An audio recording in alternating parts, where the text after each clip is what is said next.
Okay, we shaved this down.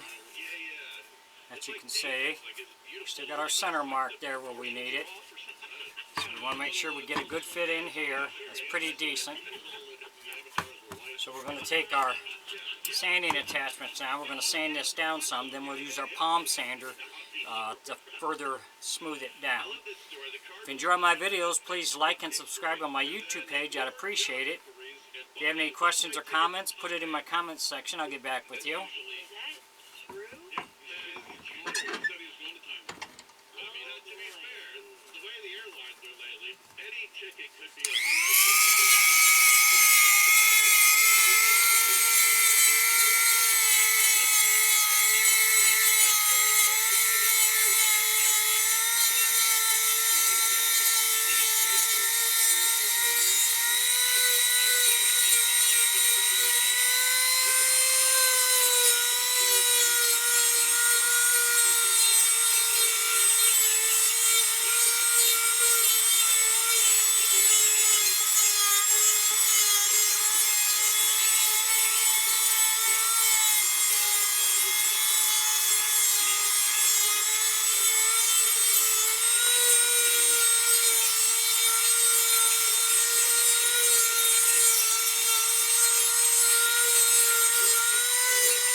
So we're going to keep sanding this down, and then we'll use our palm sander to finish sanding it to smooth it out. Thanks for watching.